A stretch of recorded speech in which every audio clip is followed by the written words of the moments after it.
All right, Kat. Yes. Kat, where'd you grow up? Where are you from originally? Southgate, Michigan, also known as like Downriver. That's what we called it. South of Detroit. Yeah. Tell me about your family growing up. My mom was a single mom. I have a sister. I have a sister that passed away when my mom was pregnant with me. And my mom was in a domestic violence situation with my dad. She ended up leaving him when he got another woman pregnant. And I lived with her primarily after that. She got married a few times and like we moved around a lot and there wasn't a lot of stability. And I never really clicked with my stepdads in any capacity. So I think from a very young age, I was always seeking like male affection.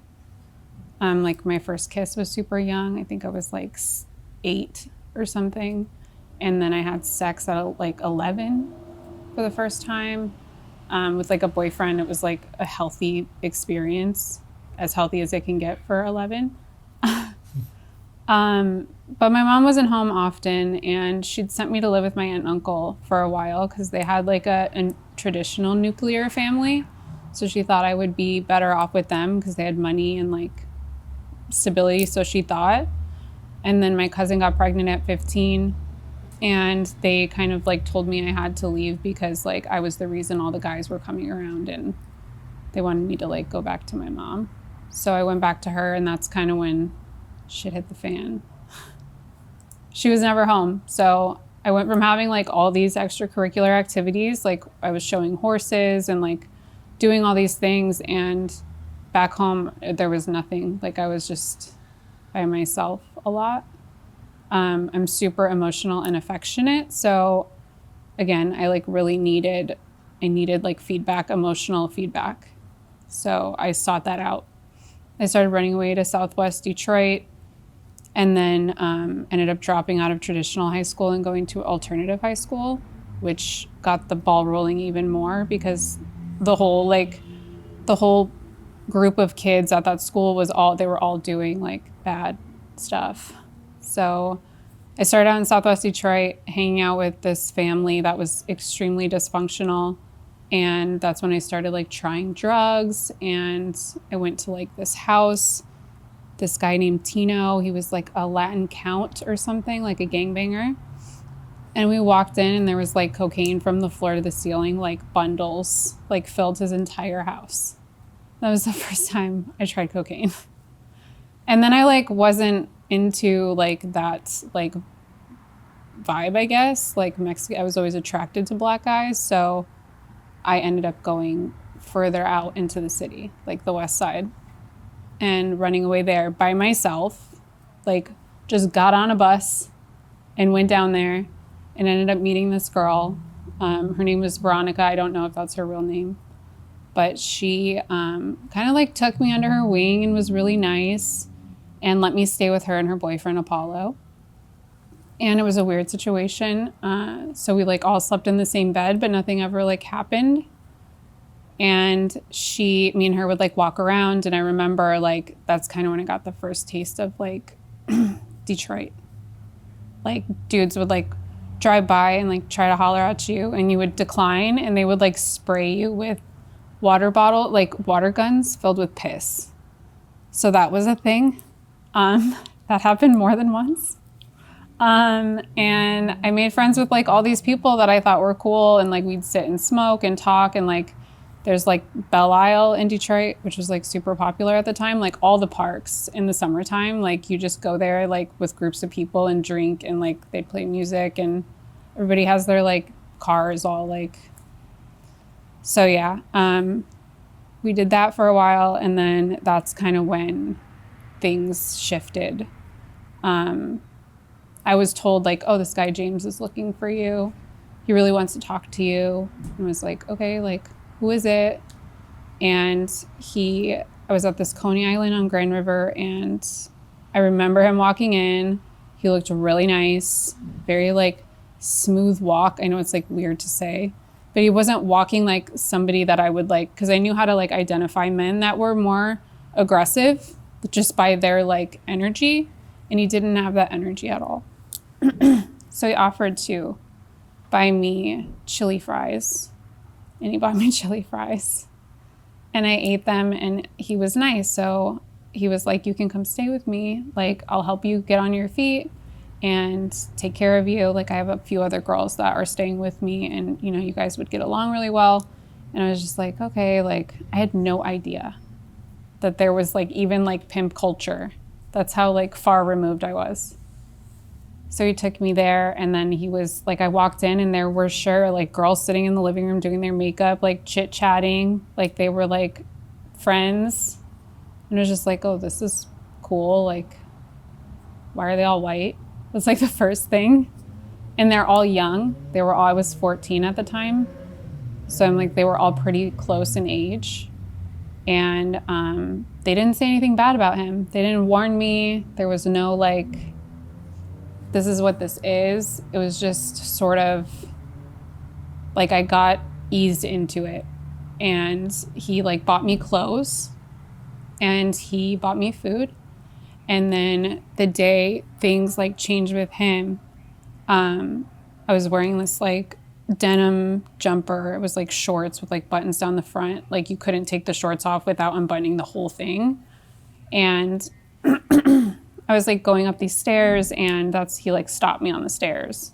And he was like, well, I have to, like I have to test you out before you start, like, paying me back for everything that I bought you. And I was like, what do you mean? He was like, I just bought you all these clothes. Like, I bought you makeup. Like, what do you think? I'm just going to do that for you for free? Like, you're not going to pay me back?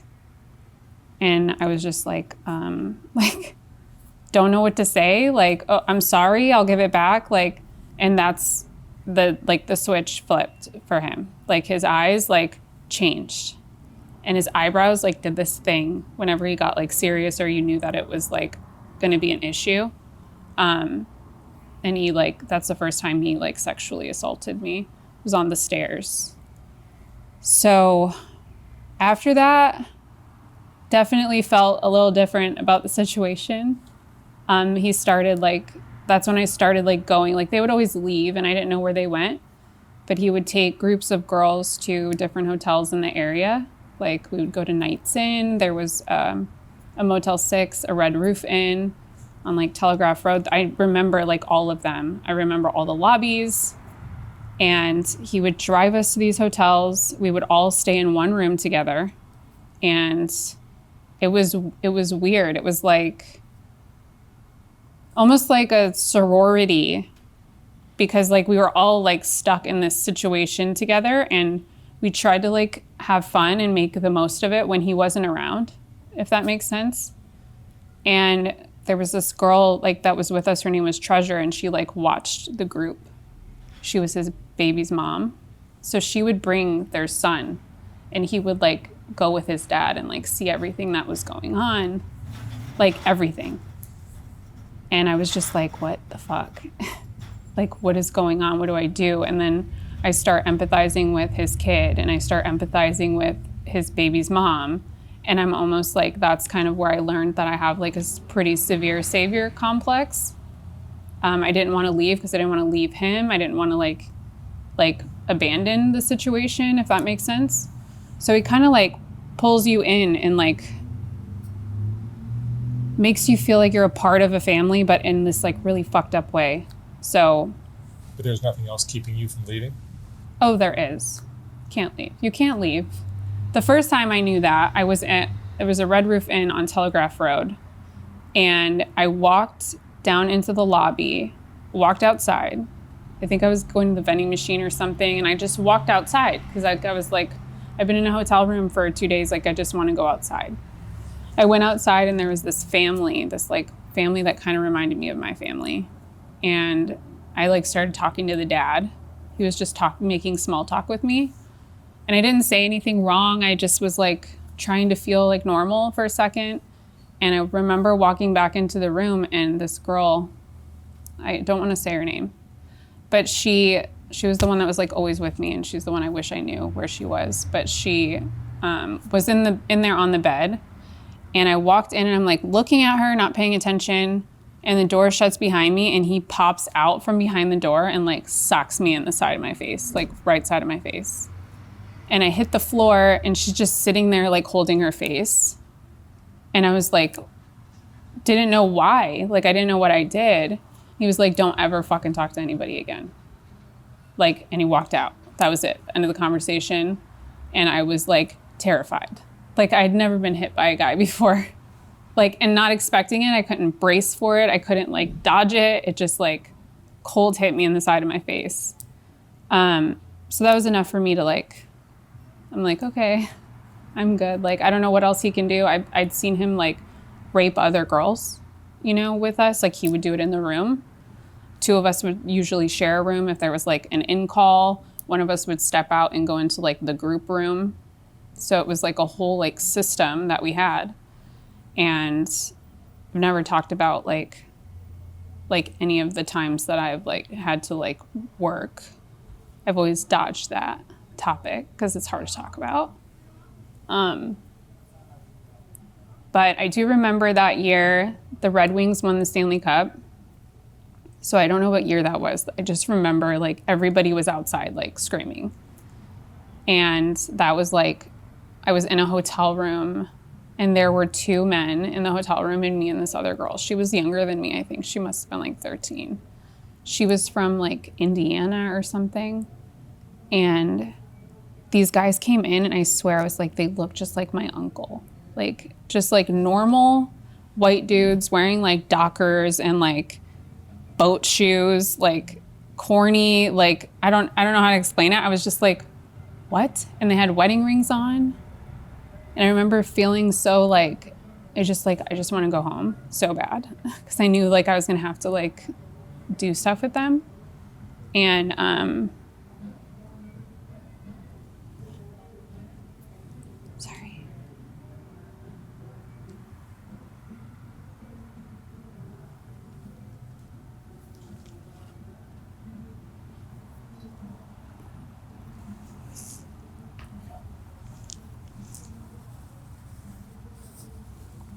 Sorry, I never talk about this. I'm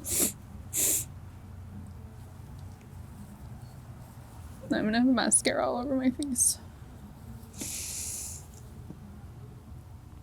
Like, it's so funny, I skirt it and I'm like, oh yeah, like I was sex trafficked, and I like try to bring awareness to it, but I'm always like, I always kind of like hid that part, like that I actually had to like work. I never like had to stand on the street. Like, I wasn't like a street prostitute, and I'm sure it was because like I was underage. Like, he would get in a lot of trouble if it was me, you know, or like any of those girls. And maybe I just didn't feel like I like was doing the same type. Like, I was like, oh well, I wasn't like street walking. Like, I was in a room, or like he would take us to their house. But yeah. Doing that, like, that was hard. That night was really hard. And there was a time I had this like bleeding disorder, this hormonal like bleeding disorder. So when I was like 12, I think, I had to like have blood transfusions because I was on this birth control pill that made me like clot, and I like almost bled to death. So I had to have a blood transfusion, and I had to be on this specific birth control to like stop the bleeding for that like time. And I ran out of it. And At 12, yeah. you're in birth control. Yeah, because I had started having sex at 11. My whole family has teen moms, so I think my mom was just trying to like not let me get pregnant, but it didn't work anyway. So anyway, I ran out of my pill, and I couldn't work because I was bleeding like all the time. And he was like getting angry with me because I couldn't do anything except like give a blowjob. And that wasn't like, you don't get paid enough for that. I'm not making him money. It's not worth the gas to like go do that. So he ended up like, apparently he knew a doctor, because he took me to this room and he was like, we're gonna get you your prescription. He's like, all you have to do is like trick this guy and he'll give you a prescription when you're done. And I was like, what do you mean? So I like walk in the room not knowing it was this Asian guy. He was like, he looked like a doctor. He looked like a nerd. And I was like, what the fuck? I ended up like having to like have full blown like sex with him and he handed me a script after for my birth control. And I was like, oh my God, like, it's almost like a feeling of like complete hopelessness because you, like, all these men that you're like meeting and you're doing these things with, you're like 14, you're underage, 90% of them have on wedding rings. There's a doctor, and you're just like, who doesn't do this? Like, who doesn't like look at me in this way, or like girls in this way, or young girls or whatever? And it's like, no matter where you go, it's like the same thing. Like I felt almost like, even like if I stepped out or if I went home, like it's the same thing. I'd always been sexualized from a very young age, like men like catcalling or whatever, like before I even had boobs. So like, I think you just kind of feel like the world like sucks. And even if I leave, I'm not gonna like get away from this. At least this, like I see like everyone's being like real. Like I see it. You're not bullshitting me. You're not hiding it. I know you're a piece of shit. I don't have to like pretend. And they don't pretend. They're just like using you. And that's it. And I don't know. It's just like crazy, crazy experience for sure. Before I started running away too, there was a time like in between. It was my first experience with an older guy. I actually looked him up recently. I wrote like a post about him. He was born in like 71, I think, or no, it was 60s, 66 or something. Anyway, he was a mover. So he came to my apartment complex. He was there. 2 black guys came. And I was like, oh my God, like he's cute, whatever, like dumb. He's like flirting with me, gets my number, ends up coming and picking me up like later that week. My mom's never home.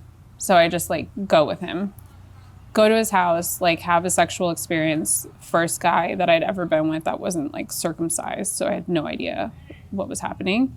And then he like this was before I ended up running away and getting with James. So like he was the first man that like started to groom me. And I think that also made me more susceptible to the situation with James, because you're just looking for like warmth or like acceptance, and they know how to give you that and also get what they want with like without seeming like they're hurting you. So he was actually played a huge role in that. And he was also the person that told my mom where I was, which is weird. So like, I think in between I would like call him on a payphone, or like I had like a little Nokia phone, and I would call him and be like, hey, like I miss you, this is happening. And I would tell him, and even though he was a pedophile as well, he's the one that told my mom where I was because I had told him. So he ended up like probably saving my life from addiction or whatever else would have happened. But he also like, I would go to his house. I remember one time I went to his house and he had his friend Fame come over. This other guy, he was huge. He was like 6'4". And there was like porn playing in the living room. He put on porn. I was like probably 13 at this time. So I was kind of like confused, like what's going on? And that was like the first time that 2 guys ever like had sex with me. I did not want to have sex with both of them, but I'm like alone in an apartment in Detroit by myself.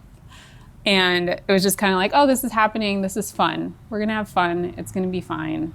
But I remember like Fame was so like massive in size, not just like physically, but you know, his penis was huge. And I was very tiny at the time. And it was extremely painful and traumatizing. And after he just like left, he was like, shook his hand and was like, oh, all right, later, like, and left. And that was like it. And I was just left on the couch like, what just happened? So yeah, I've been kind of like on the fence about contacting him, because now I know like where he lives and his number and everything, because I remember like little details now that I'm starting to revisit. I'm sorry, I'm jumping around. It's all right. It's like how my brain is working right now. I'm sure a lot of this you block out too. Yeah, it doesn't really come up until I start like piecing it together, and it's all very like scattered. So I don't know how to like timeline it out properly. And then he was also the reason he took me to someone's house and we stayed the night there, and his moving company was down the street on Grand River. It was like you could see downtown Detroit, moving companies on the left, and there was this laundromat with like a carousel in the front on the right. So he was probably like 6 or 7 blocks down. I woke up in the morning and he was gone. So I like wake up and I'm in this house with these people I don't know. And I'm like, hey, where's Travis? And they were like, oh, we went down the street to his, office. Like, if you want to go down there, it's just a few blocks, you can walk. So I'm like, okay, I'm going to walk, because I would like obviously know if there's groups of men in an environment, like they're going to have sex with you. So like I didn't want to do that. So I left, and I like was wondering if maybe he left me there because like he was trying to like hook his friends up or something. So I like immediately get up and start walking down the street, and Grand River in that area, it's so vacant that like all the buildings are empty. There's no like foot traffic. There's no, it's like deserted. So I'm walking, and this car is like following behind me pretty like slow, like rolling behind me. And I'm like very aware. I know he's there. He'd go up the street and then he'd circle back, and like he has music really loud. And so I knew it was him. And then he would like circle the block again, and then he would go this way around the block. And I was just trying to like remember where he was. So I'm like walking on the street, and apparently this time he had went down, turned right, and then came back up because he cut me off like before I could cross the street. And he was like trying to talk to me. And I was like, hey, like, what's up? And he was like, get in the car. And I was like, no, like I'm going to my friends right now. Like I can't, they're waiting for me. And he like showed me a gun on his lap, and he said, get in the car. And I was like, okay. So I got in the car, because there's literally nobody. Like if I screamed, and as a white girl in the hood, if you scream, it's not the same. Like it's not going to, no one's going to do anything. Nobody gets involved with anybody probably, but I specifically felt like with me. So I get in the car and we're driving, and he like was like looking for a spot, but like not saying much. He was mumbling, and he had like his gun in his lap. And he was like, you see all these fields around us and all these buildings. Like, he's like, you see nobody lives there, right? And I was like, yeah. And he was like, well, if I like dump you right here, like nobody's going to give a shit about you. He's like, you're just a stupid white bitch, and nobody's going to tell anybody where you are. Like in so many words, he was just trying to get across like, look, I could kill you and dump you in one of these houses, and like your family will never find you. So you need to do what I tell you to do, and like you'll be okay. So he like pulls down the street, pulls up like alongside this like a field. It's weird. It's like a neighborhood. There's all these houses, but they're all empty. And this vacant lot was there. So we pull up there, and he was like trying to get me to take my shorts off. And I couldn't. And I was like, I'm on my period. I'm on my period. Like I kept saying that, like hoping that he would just like not check. Because he was like frazzled. You could tell he was like stressed out and rushing. And he was like, just like, here, just, and he pulls his like dick out, and he was like, just give me head, and grab my hair and push my head into his lap. And I like had to give him head while I was crying. I was trying not to cry, but I'm like crying, and he's like holding a gun to my head while I'm doing it. So like, I don't know how you get enjoyment out of that situation at all, but he ended up like finishing. And I just like sat up and like didn't look at him like the whole time. I just kept trying to like not look at him, because he didn't have a mask on. And I was like, if I see his face, or if I'm like staring at him, he's gonna think that I'm gonna like tell on him. So I didn't look at him, and he just like ended up driving me back to Grand River, opened the door, like told me to get out, and pulled away. Like nothing happened. So I like go into Travis's business. I end up walking there as fast as I possibly can, go into his office, and I try to get in the back, and this girl, her name was Pam. She was like the office chick. She's like, you can't go back there, he's busy. And I'm like knocking on the door, and she's like, you can't go back there. I'm like visibly upset. And he ends up coming to the door, opening the door, and there's like another girl back there with him. So like the whole time, like this is happening, I'm just trying to get to him. And he's like with another girl in the back. So I'm like devastated, and I'm like trying to tell him what's going on. And he's just like, I'll be out in a minute, and shuts the door and just leaves me in the lobby. So then I was just like, I need to go home. Like, I ran across the street to the laundromat because there was a payphone, and I was hoping somebody would be there that would give me change because I had no money. And I didn't have change. Nobody would talk to me. So this like Lincoln pulls up, and they're like, hey, this old man is like, hey, come here. And of course, my experience, I'm like, I don't want to come to your car. Like, I just want to go home. But like something told me like it was okay. Like my gut wasn't telling me to run away. So I went over there, and he was like, you don't belong here. He's like, you need to like, let me take you home. And I swear it was like the first person, like my whole experience like in Detroit was the first person that was like kind to me and didn't want anything in exchange for it. Like gave me $20 when I got out of his car, and he was like, you need to get home. Like, just go home. Like, you don't belong down here.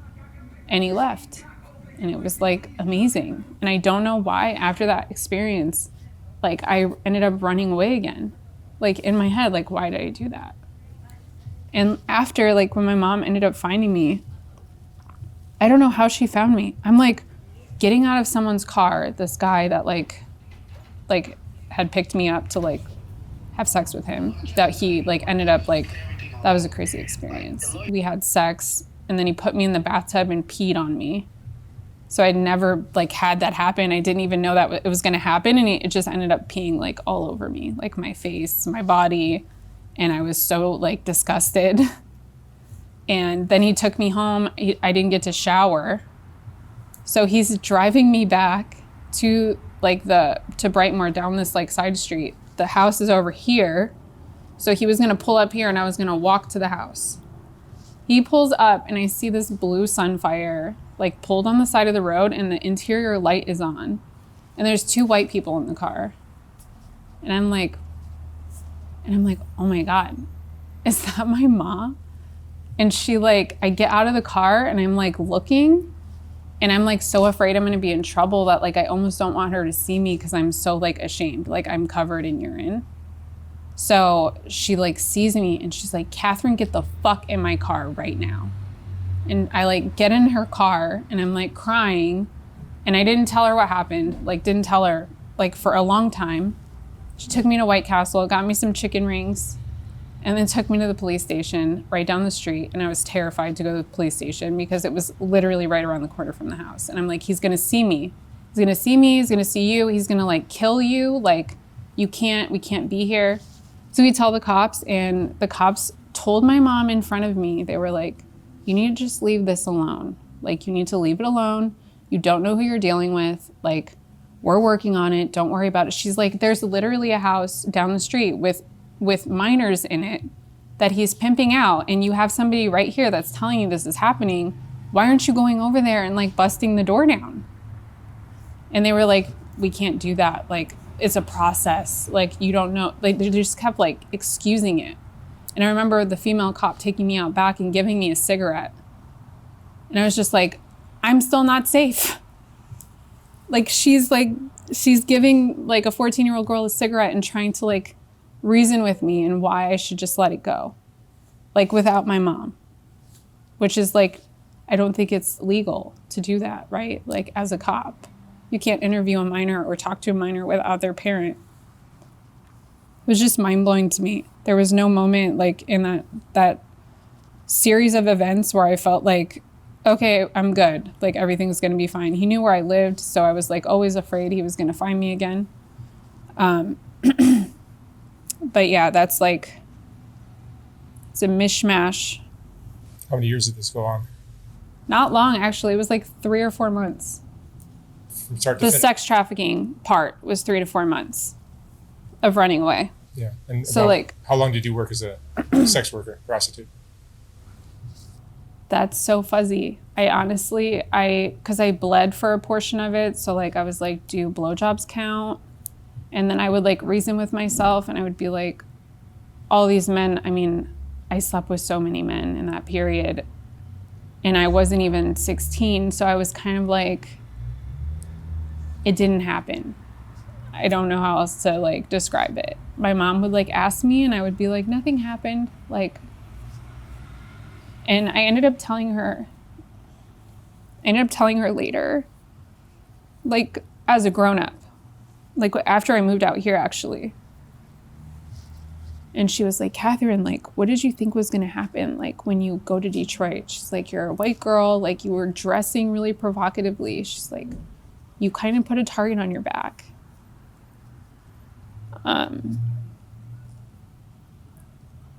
That's just kind of like hard to process. So I just kind of like, either it didn't happen or it did. And like, it's my fault because like I shouldn't have been there. Why did I run away? Like I could have just stayed home or like hung out with my friends instead of like seeking that out. Like, why did I seek that out? You know? And What do you think the core of it all was? The lack of love from your mom? no, daddy issues for sure. Yeah. I mean, isn't it always? Yeah, I told Kinda my goes dad. without My saying. dad was extremely racist, so I remember like staying with him for a minute when I was like acting out. My mom, I was like, I hate you. I want to live with my dad. So I went and lived with him, and he'd beat his wife up all the time, and I'd call the cops. Cops would come, and she'd be like, everything's fine, and then they would leave, and he would never get arrested. I hate saying this because like I love my grandpa. It's like weird. He like was my father figure, and I love him, and like he did change later. But I do remember growing up, like they would say, oh, if you kiss like black boys, you'll get canker sores. Or like they would say stuff that would like try to like discourage that. Cause like it's super common in like downriver for like black guys to like get with white chicks. Like it was pretty common, but it was also hated at the same time. And like there's still a divide. Like River Rouge, where I met my baby's dad, was still, there's a white side and a black side. And people still like adhere to it pretty much. Like the black people live on one side, white people live on the other. The projects are on the black side. And it's just like, is what it is. Like everyone gets along, but there's definitely a split still. Like I think even now. So I think just wanting to be like fit in, I don't know, like white dudes didn't like me very much in my neighborhood because I was always kind of like, I always had like bigger thighs and like my hips were wider. So they would always be like, oh, like your hips are like, they would just make fun of my body shape. So I think like black guys were always like, oh, I like that. I like that about your body. So I would be like, oh, well, I'm just going to go where I'm wanted. So that's what I did. And yeah, I don't know. My dad was definitely very outwardly racist, like aggressively racist in public. He said he got beat up by a bunch of black kids when he was a kid, and that's what made him hate black people because he was a white boy that grew up in Detroit. Whatever. But yeah, he kicked me out. It just goes on for generations. He kicked me out because I bought a Shoestring CD. It's like a Detroit rapper. I bought a CD and he found it. And he was like, you're not going to have this music in my house. But he said like the N-word. And he like broke it and threw all my shit on the lawn. So I moved out. So, yeah. So then I ended up getting pregnant by a black guy. Marrying him. How old are you now? I'm 35. 35. Yeah, so I was 6, but that was another situation now. Like I was 16 and he was 24. So my mom let him like come over and stay the night. She let him sleep in my bed. There were no rules. I got pregnant. That's it. I got married at 16. We moved out when I was 17. And then I was like a stay-at-home mom for 8 years. We ended up having 2 kids. He cheated on me all the time. Was like emotionally abusive, manipulative, like all those things. And I'm dealing with that now, like just now. Before I was just like, oh, that's just like my baby daddy. Like that's my ex-husband. We stayed married for so long and like we didn't have a terrible relationship all the time, which is, I know it's so stupid to say that, but I was 16, you know, like I don't understand why every man, even now, well, I just stopped the cycle actually, but my second husband was 15 years older than me. Why? Like, is that daddy issue thing? Is it like a weird, like, just crazy to me. I don't know. What are you doing with your life now? You're no longer a sex worker.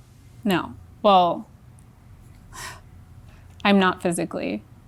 I did start. OnlyFans? I did start an OnlyFans this year.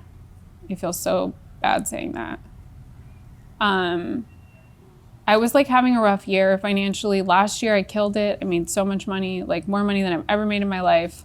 Worked for myself. I was able to be present for my kids 24/7. Like I have a 3-bedroom house. Like Doing what? it's nice. I'm doing well. Like I feel good How are you supporting yourself?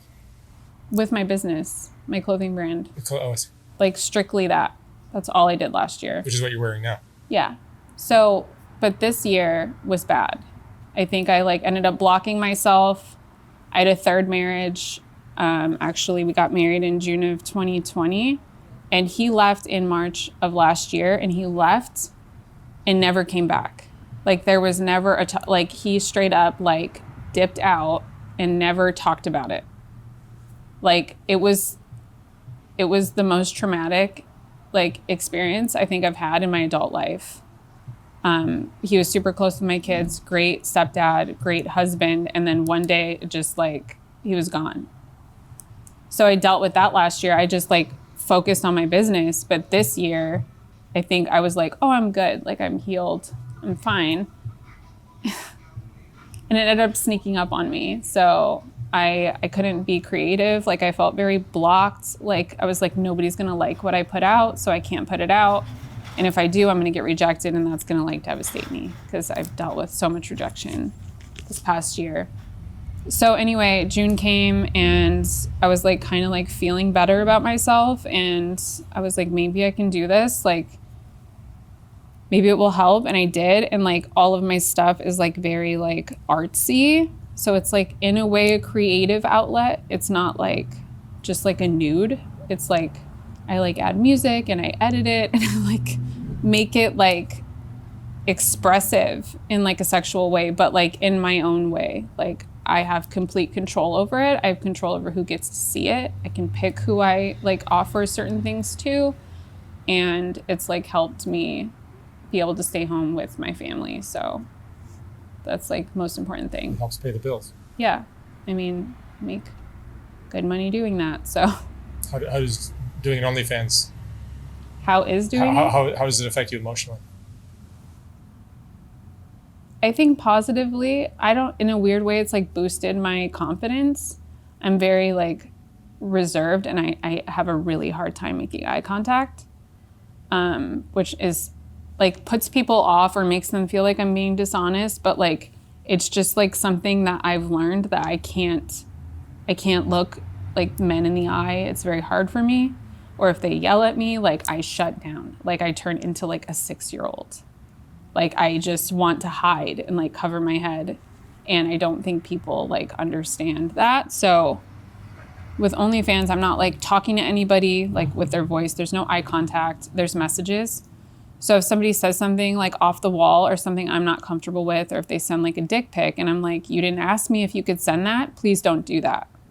You know, I can like stand up for myself, and it in a weird way gives me like practice that I'm now implementing in the real world and like real world situations with men.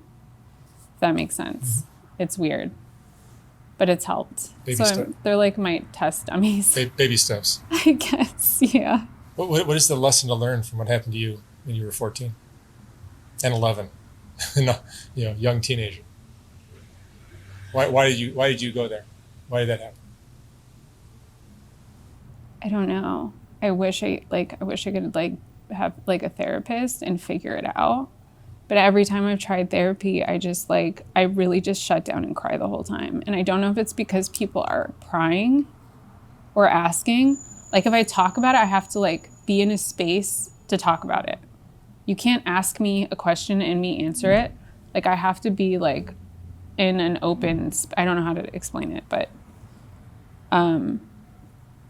I have no idea. I think the biggest thing for me and the reason why I wanted to talk about it is because the media and like everybody's always talking about sex trafficking and all these like scenarios that like I'm sure they happen, but it's not like the entirety of the sex trafficking like thing is not going to be like, you know, a kid in a Wayfair like container like being shipped Like, it's just like so ridiculous to me that that's like where energy is being spent, and it's not being spent on like the girls like me who were like super lost. And I really can say that I was looking for something, and I don't know how to, I don't even understand fully like what it is, but I was always seeking. I was always like, where can I find this feeling that I'm looking for? Like this like warm feeling.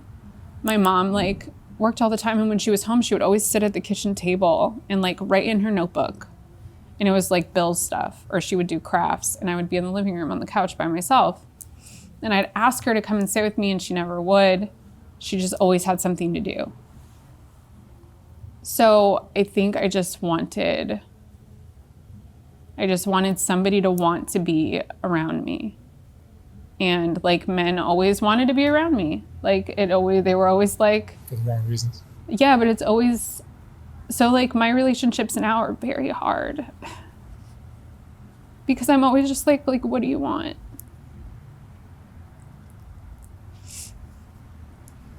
Like, I always feel like nobody really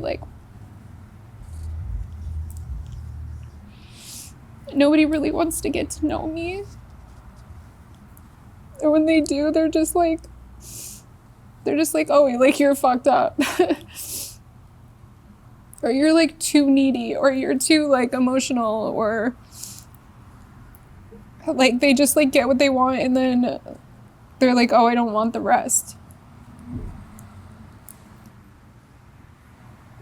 So it's been hard like dating as like a 35-year-old single parent of 4 kids. Like, I mean, you like say that and dudes like run the fuck away as fast as they can.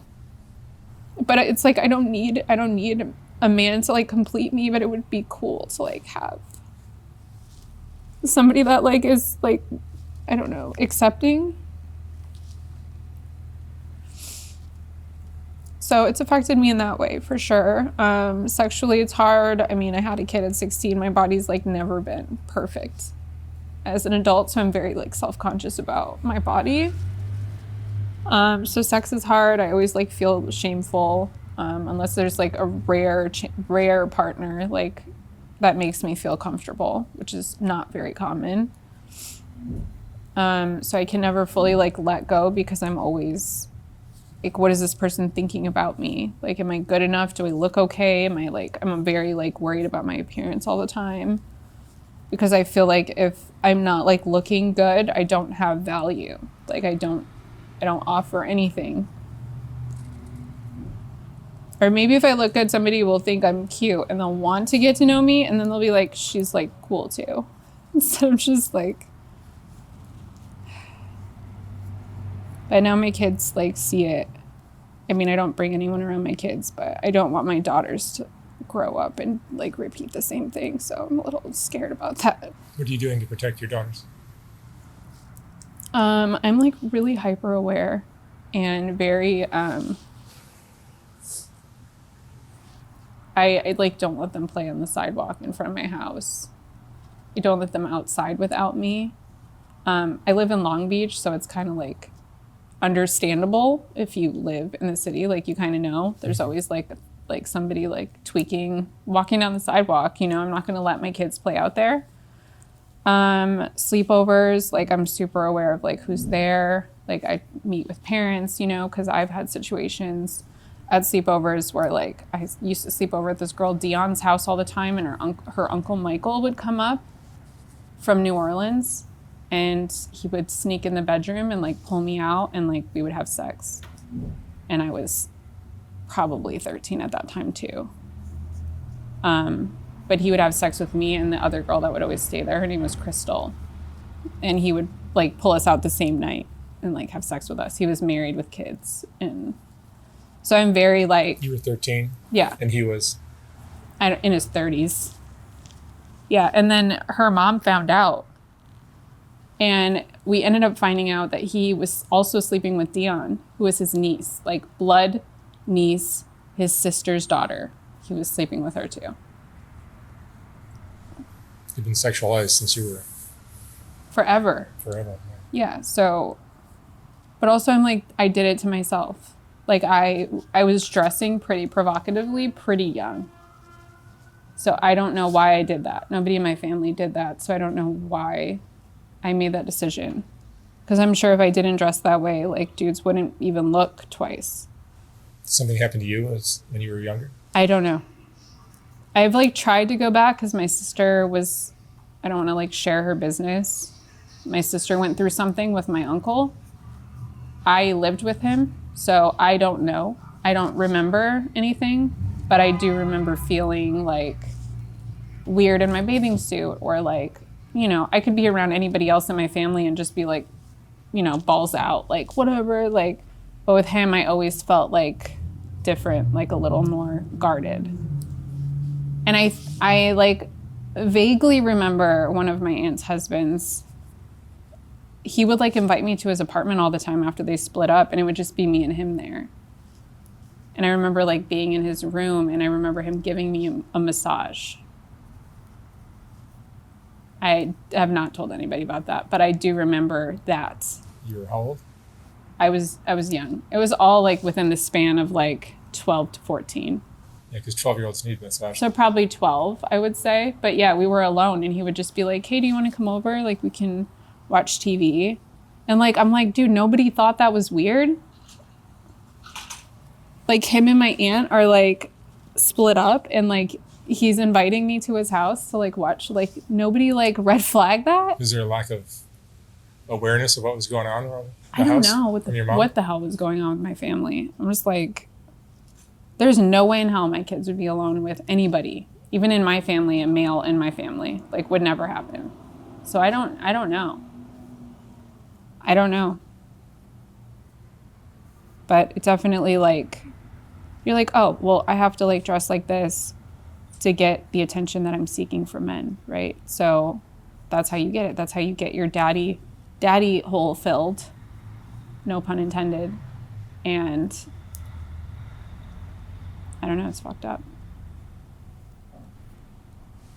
Okay, what would you say is the most important lesson you've learned in all of this?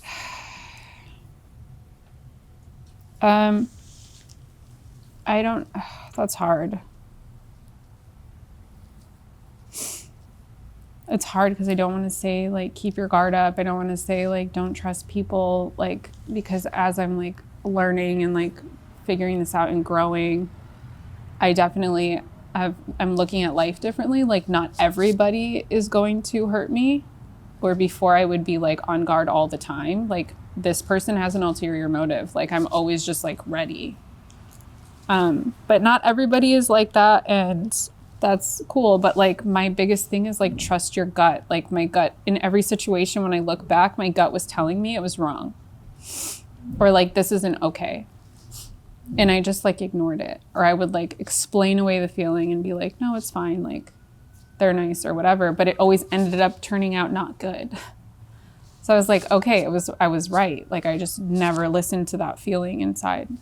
That's important. And talk to people in your life, maybe. I mean, I don't feel like I was heard. I tried talking to my mom all the time, and I just didn't feel like she took me seriously, or she didn't believe me. Even when I told her what happened in Detroit, it was, if I tell her now, like I told her I was doing this, and she was like, oh, well, what are you going to talk about? Are you going to talk about me? You know, like she's more worried about like what she looks like as a mom versus me. Because I remember when I was running away, we sat in this Myers like deli, or they used to have like a little cafe.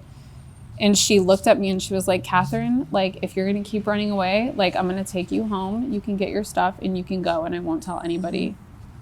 Because everybody in the family was trying to find me and get me back. But I think she had reached a point where she was like, you know what? Just fucking go. Just go. So she actually drove me home, helped me get my stuff, took me to the bus stop, and was like, you can go. And that's when I was like, she really doesn't care at all. Because when she was looking for me and when she would find me, I'd be like, she does love me. It was like this weird like validation that I needed from her. And then when she did that, I was like, I felt so betrayed by her. And the Inkster police ended up picking me up at a hotel with some dude that I was like, this was before like the pimp situation. with some dude I was like hanging out with, and his name was Anthony, and he was probably 40. And they broke in the hotel room, and I was there like naked, and I was like 13, I think, at the time. And they grabbed me, like wrapped me up in a blanket, grabbed me and took me to the police station.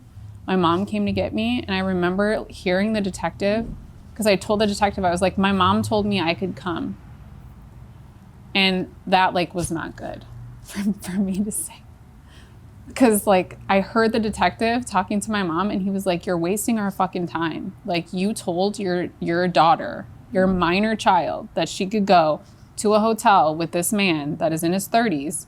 He also has this, in this case. Like, he was telling her all the cases he had. And he's like, you're going to let your daughter go and like be with him and have sex with him, and you know that, and you're okay with it? And like, he was like reaming her. And I felt so guilty, because like I was the reason that was happening. I just like tore up her whole life during that period. I don't think she ever forgave me for that. Like it's all your fault. I mean, it was. I was running away. Like, and none of it would have happened if I would have stayed home. I suspect there's something that made you run away. Yeah, what was it? I had like a nice house. Like, it wasn't a house, it was an apartment. But like I had a boom box. I had a TV, like we had cute dogs. Like, I don't know why. I don't know. I don't know if I will ever know. But yeah, I don't know. Teenage girls are overlooked or over-sexualized, and I feel like that's a huge issue. I feel like teenage girls that are like showing their midriff or like shorts. I mean, in school you're told like, don't distract boys, don't distract teachers. Like, why are you wearing that?